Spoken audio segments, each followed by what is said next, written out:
Hey everyone, welcome back for another deep dive. You know how we do things around here? We pick a fascinating topic and really get into it. Today, we're tackling something that could be pretty life-changing for a lot of you out there. Becoming a U.S. citizen. It's a big deal, for sure. And we're going to try and unpack it all for you using excerpts from this guide we found called Becoming a U.S. Citizen, a Guide to Naturalization. And you know what's amazing?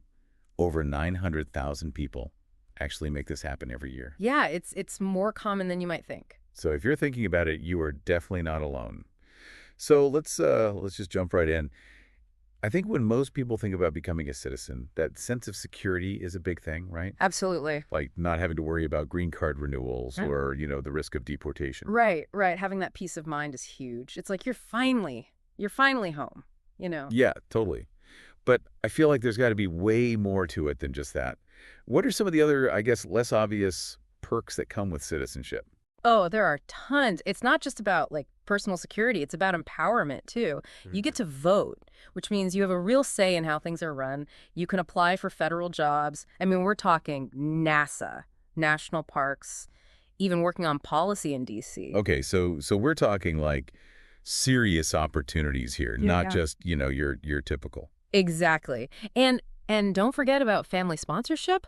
It becomes much easier to bring your loved ones over if you're a citizen. Oh, right. That's a big one for a lot of people. You're Okay, so now that we've got everyone super pumped about all the amazing benefits, let's get real for a sec. What does it actually take to get there? Well, first, you got to make sure you actually qualify. Yeah, good point. So, like a checklist, right? First, you need to have that green card for at least 5 years. 5 years, okay. Or 3 years if you're married to a U.S. citizen. Hmm. So there's a little bonus there. Yeah.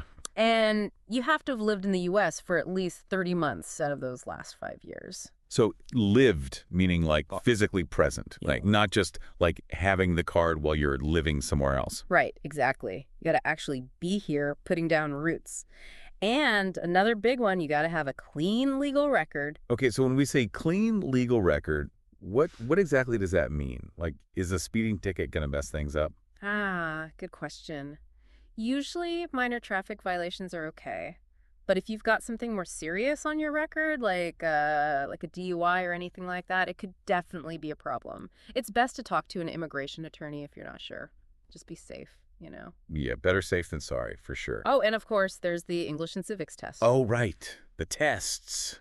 Everyone's favorite part. We'll get into that a bit more later. But, even if you check all those boxes, there's still some tricky parts that can trip people up. Oh, I bet. So let's talk about those pitfalls. Mm. What are some of the things that people should like really watch out for during this whole process? Okay, so pitfall number one, applying too early. Applying too early. Yeah, it happens all the time. People get excited, they want to get the ball rolling, so they rush to file that N-400 form. The N-400, that's the main application form. Exactly. But if they haven't actually met all the requirements yet, like maybe they're a couple months shy of that 30-month residency mark, Ah, I see. the application could get delayed or even rejected. It's Yeah. like trying to jump the line, it just doesn't work. So patience is key.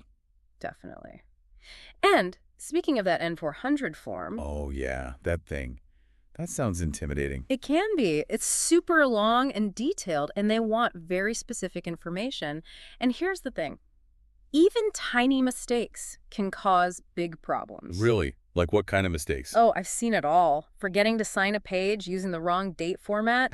Sometimes it's even like little inconsistencies between what's on the application and what's in your supporting documents. Oh, wow. So like if you say you've never been arrested, but then your background check shows up a DUI. Exactly. That's a huge red flag. So yeah, accuracy is super important. Okay, so no pressure, right? No pressure at all. Just kidding. But seriously, it's worth taking your time and double checking everything. Yeah, triple checking, probably. Okay, so we've talked about the eligibility, the paperwork. Yeah. Now there's one more big hurdle, right? The interview. Ah, yes, the dreaded interview. I know a lot of people get really nervous about that part. Yeah, I can imagine. It's like your whole future is riding on this one meeting. Right. But honestly, it's not as scary as it seems. The main thing they're trying to do is just confirm the information on your application and make sure you can communicate in English. So they're not like trying to trick you or anything. Not at all. They just want to get to know you a little better and make sure everything's legit. Okay, that makes me feel a little bit better. Yeah. So let's break it down. What can someone actually expect when they walk into that interview room? Well, you'll be meeting with a U.S. Citizenship and Immigration Services officer. They'll probably start by asking you some basic questions about your application, like where you live, where you work, that kind of stuff. Okay, pretty standard. Yeah. Then they'll ask about your background, your family, why you want to become a citizen, Mm. just to get a sense of who you are. Okay. And then the big one, the civics test. Right. This is where they test your knowledge of U.S. history and government. So, like, how many states are there? Who was the first president? That kind of thing. Exactly. They'll ask you 10 questions, and you need to get at least 6 of them right. 10 questions. So you got to study up. You definitely do. But here's the good news. All the questions and answers are available online. You can literally just memorize them. Oh, that's awesome. No excuse for failing that part then. Nope. And then there's the English test. Right, the English test. Yeah. So how does that work? Do they, like, give you a written exam or something? Actually, it's all done during the interview itself. The officer will just be paying attention to how well you speak, read, and write in English. So they might ask you to, like, read a sentence out loud or write a simple sentence? Exactly. It's really not that bad, especially if you've been living and working in English already. Okay, that doesn't sound too terrible. So it seems like the whole process is definitely doable as long as you're prepared, right? Absolutely. And, even though it might seem overwhelming at times, it's important to remember why you're doing this in the first place. I mean, we talked about all those amazing benefits at the beginning. Right. The sense of belonging, the right to vote, the opportunities. It's all worth it in the end. Exactly. Yeah. And hey, if you're feeling a little lost or overwhelmed during the process, you don't have to go it alone. The guide we've been talking about, Becoming a U.S. Citizen, it actually has some contact info for support. Yeah, definitely check that out if you need some extra help. They can answer your questions and guide you through the process. Yeah, and I think their email is .info@inmissupport.com. That's it. Or you can call them at 888-884-2161. Perfect. So there you have it, folks. Everything you need to know to start your journey to U.S. citizenship.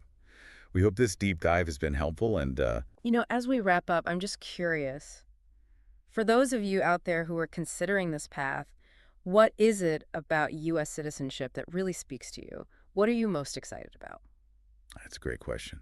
Something to think about as you start this journey. Absolutely. And hey, good luck to all of you. We're rooting for you. We'll catch you on the next deep dive.